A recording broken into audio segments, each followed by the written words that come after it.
E continuando nossas aventuras pela Mostra Internacional de São Paulo. Hoje a gente tem mais um Hong Sang-soo. Não à toa ele tá com um bonezinho especial aqui. Não tem como amar esse diretor. Esse senhorzinho faz 3 filmes por ano. 2 deles são bons. O terceiro a gente não assistiu ainda, mas 2 bons.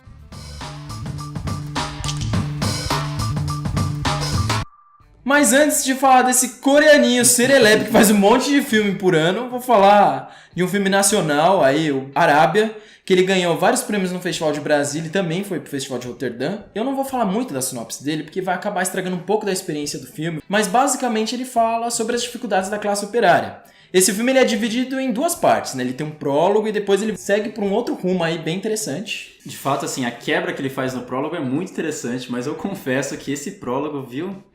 Não gostou do prólogo?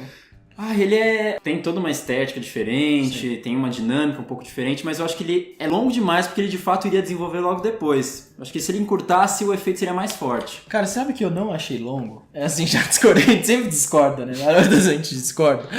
Mas eu não achei tão longo porque quando acontece essa quebra e essa mudança, esse impacto acho que foi maior pra mim porque eu não esperava mesmo. Acho que se tivesse acontecido antes, talvez o impacto teria sido menor dessa quebra aí de uma história pra outra. Pra mim o que incomodou também, na verdade, não foi só ser um pouco longo demais, mas também os elementos que ele estava construindo lá. Então, por exemplo, ele tem uns cortes muito desnecessários. Fica, por exemplo, mirando a mão de uma personagem pra ver uma chave que ele ia entregar pra um garoto, só que essa chave não tem nem propósito narrativo, nem propósito de criação de atmosfera. Então, assim, um corte a mais que tem vários momentinhos desse prólogo e pra mim estende o negócio a mais que ele precisava. Se não me incomodou, eu acho que você assistiu outro filme desse diretor aqui na Vizinhança do Tigre, você vai se deparar com um filme totalmente diferente. Porque o outro ele brinca com um filme um pouco híbrido, né? Que é aquele filme que mistura documentário e ficção. Então você não sabe muito bem o que é o que ali. Mas esse filme ele trabalha com uma estética mais clássica, assim. Tanto os personagens, a forma como eles são apresentados, a forma como a história se desenrola. Então eu fiquei assim, um pouco assustado, assim, até no bom sentido, porque eu achei que ele é um diretor bem... Ele consegue... É versátil. Ele consegue trabalhar com diferentes formatos, assim, bem... Não é melhor do que o outro filme dele, se puder bem assistir. Mais fraco, eu acho. Eu não acho bem mais fraco, mas eu acho diferente. Eu acho que é um outro diretor ali que me agradou. O que eu gosto mais também é porque ele trabalha muito com, às vezes, não é que não atores, né? Mas são atores um pouco mais inexperientes. E eu acho que ele consegue tirar bem desses personagens ainda assim. Isso, no Vizinhança do Tigre já tinha muito. Inclusive ele usa muito parte do elenco que tinha no primeiro filme. Sim, o protagonista, já. Assim. E eu acho que ele se dá muito bem, principalmente com as classes operárias, com as classes mais baixas.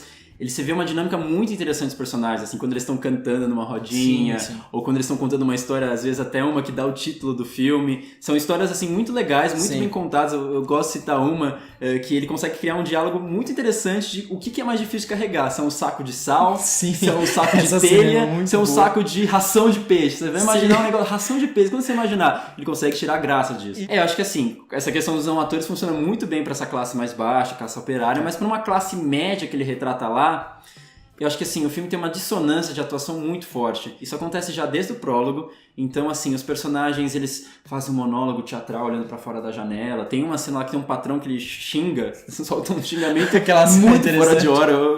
Como assim? E, assim, se não fossem só esses personagens periféricos, eu acho que isso acontece também com o interesse amoroso do protagonista. Pra mim, prejudica demais, porque ela tá muito abaixo dos outros personagens, dessas relações. Mesmo ainda sendo um filme engraçado, que você dá bastante risada, tem esses diálogos bem divertidos, ele ainda assim tem uma crítica forte, uma crítica social, e eu não acho que chega a ser um filme pedante ou algo do tipo. Ele trabalha diversas críticas e de maneira sutil. Isso foi outro ponto que me agradou bastante também no filme. Não sei se você acha que é sutil ou não. Eu não acho que seja tão sutil, mas eu vou explicar um pouquinho mais pra frente. Eu acho que o que acaba afastando um pouquinho disso justamente cai de novo nessa questão das atuações. Você estava comentando a Vizinhança do Tigre. Ele naquele filme acompanha uma série de garotos num ambiente muito assim... forte, pesado, sim. Que tem muitas drogas assim muito fortes, é um ambiente muito duro, mas você vê que eles são muito inocentes, e acho que nessa questão que você tinha comentado do filme ser meio híbrido, documentário ficção, você acaba vendo muita espontaneidade nisso. E aqui nesse filme você também tem essa espontaneidade que justamente tira esse pedantismo da coisa, porque acaba tornando a coisa mais leve. Mas quando você tem esse choque com as atuações, eu acho que essa sutileza acaba desfalecendo um pouquinho, entendeu? E outro fator que torna o filme ainda mais legal também é que ele brinca com vários gêneros, mesmo que de maneira sutil. Por exemplo, o filme é um pouco road movie. Ele passeia por vários lugares do Brasil, conhece um monte de gente. É, como se fosse um road movie de trabalhos, assim. Ele vai ligando de trabalho em trabalho, assim, conhecendo a realidade disso aqui. Enquanto isso, a gente conhece as personagens de cada um desses trabalhos, né? Mas, mesmo gostando tanto assim do filme, tem alguns pontos que desagradam também. Por exemplo, o filme tem muito voz off. E esse voz off, ele acaba sendo muito expositivo. Em alguns momentos eu acho que ele até contribui pra imagem. Assim, a cena acho que final é muito bonita. Deixa mais rico. Não, a cena final é maravilhosa. Mas em alguns momentos do filme, ele fica um pouco expositivo demais esses diálogos. Eles não precisariam existir. Isso acaba tornando o tom do filme um pouco meio agridoce, assim. Inclusive por conta da fotografia, que eu acho que é muito acalorada o tempo inteiro. É assim, uma realidade muito dura, mas vista de um jeito muito otimista. Então pra mim até incomodou esse choque. É otimista entre aspas, porque o final, além de ser lindo... É meio que um chama, né? Uma chamada pra sim, luz. Mas assim, o filme se encaminha otimista, tem trilha musical o tempo inteiro tocando. Então assim, é justamente pra ser uma coisa um pouco mais leve, assim. Então pra mim, essa passada na cabeça, assim, me incomoda um pouquinho. Não que o filme precisasse ser totalmente duro, assim. Mas eu acho que tem essa questão do tom ser um pouco... É até um clichê dizer isso, mas eu acho que pra situação atual que a gente vive é um filme necessário, que eu acho que as pessoas tinham que assistir, porque ele tem uma mensagem muito legal e faz com que as pessoas pensem em muitas coisas, principalmente na nossa situação atual. Assistam Vizinhança do Tigre, que eu acho que ele passa isso de uma forma mais sutil e melhor.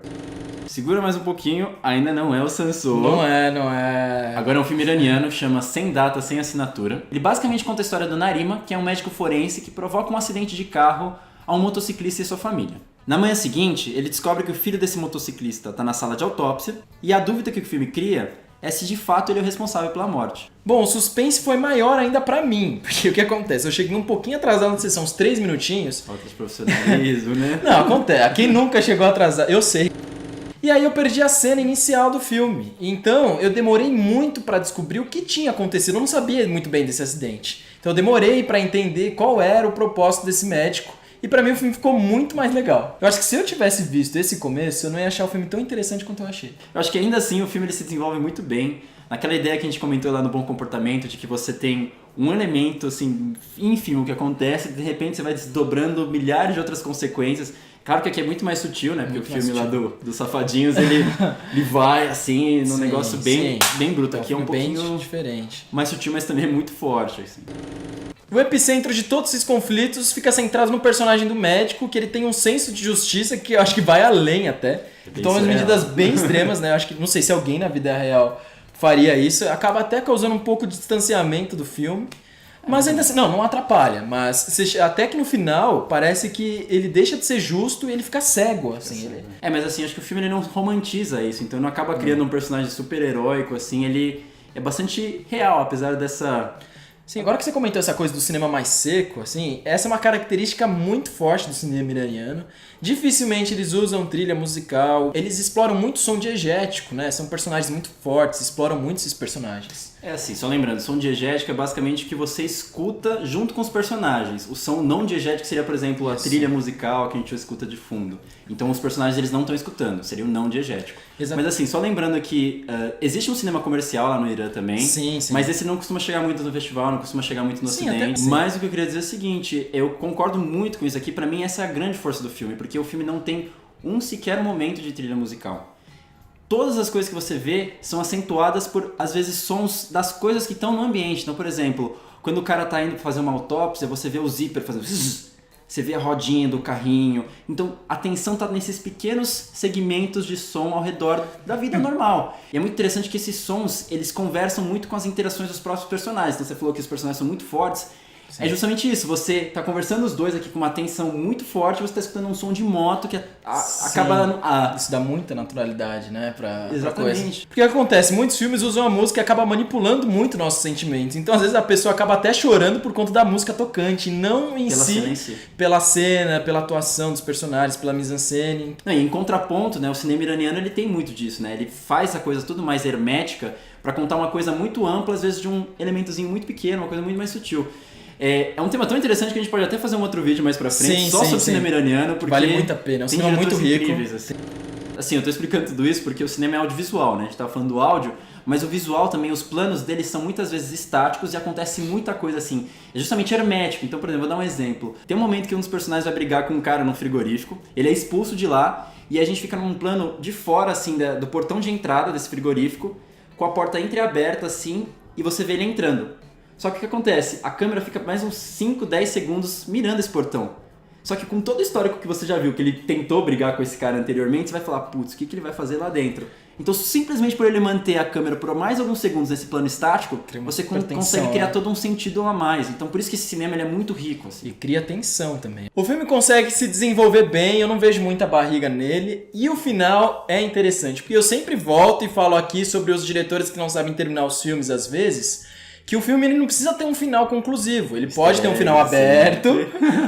porém que faça com que nós reflitamos sobre algo, assim. E o filme ele faz exatamente isso, porque ele consegue ter um final aberto, conclusivo, que faz com que você fique pensando sobre a situação que ele trabalha no filme inteiro. Se ele cortasse um pouquinho antes, acho que a ideia até ficaria com mais força, assim, mas eu acho que a forma como ele resolve também no final é interessante. A gente faz assim, tira um pouquinho do início, um pouquinho do final e ele fica perfeito. Mas não atrapalha. Mas não atrapalha. O filme é muito bom, assim, tem uma história bastante cativante. E mais uma vez, ele é muito plástico pela simplicidade.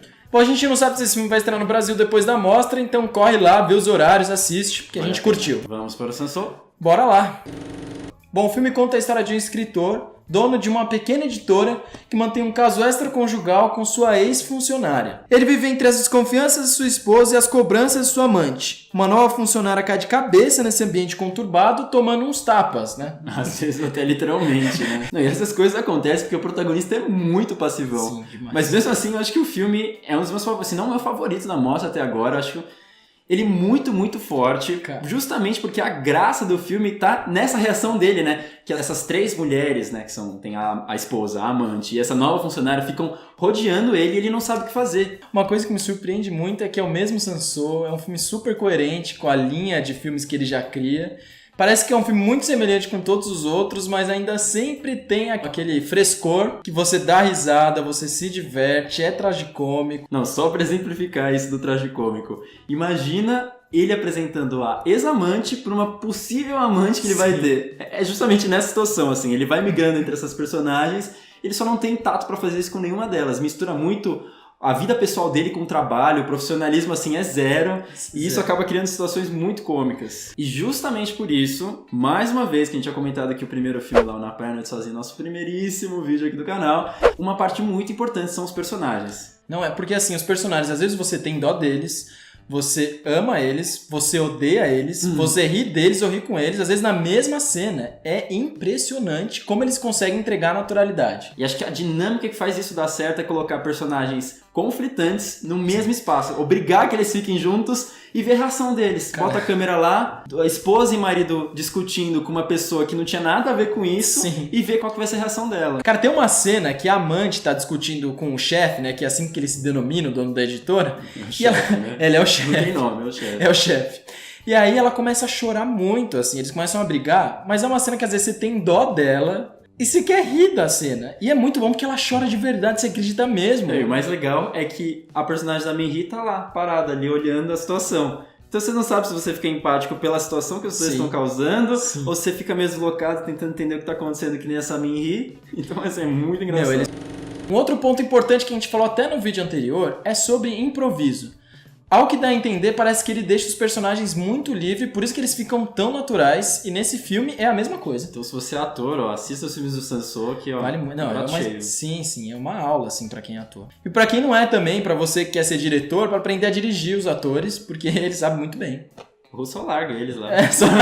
Não larga não, que não dá certo. Experiência própria. Outra coisa bem importante na assinatura dos filmes do Sansô é que ele quase não usa plano e contraplano. Muitas vezes ele deixa um plano fixo e se dá muito pela panorâmica do personagem que ele quer mostrar. Então são planos longuíssimos em que os personagens vão falando e a cena vai crescendo. Não, só que diferente desse primeiro filme, que ele usava aqueles planos que parecia que a gente estava sentado na mesa mesmo, aqui ele vai seguindo os personagens, então tipo, ele vai andando pra cá, pra lá, às vezes no cara que tá falando, às vezes no cara que tá ouvindo, você vai vendo as reações. Eu acho que nesse filme os zooms funcionam muito melhor do que no primeiro, porque justamente ele capta toda essa turbulência dos personagens. Tá assim. se rendendo. Ele vai indo pra lá, vai indo pra cá, sentando o psicologismo dessas personagens, e por isso mesmo que essas cenas acabam ficando ainda mais espontâneas. E outro fator importantíssimo que não pode faltar nos filmes dele é a comida. Os personagens sempre estão comendo, continuam tendo fome, eles continuam bebendo o soju deles, ficando alterados, bêbados, soltando um monte de coisa. Bom, então basicamente o Sansu ele usa, ao meu ver, pelo menos, duas estéticas muito diferentes para chegar num efeito muito similar e ambos muito fortes. Então eu acho que mesmo ele trabalhando no universo assim muito próprio, muito intimista dele, até mesmo autobiográfico, você mostra uma versatilidade de como ele consegue trabalhar com um jogo de câmeras. Mas é o Sansô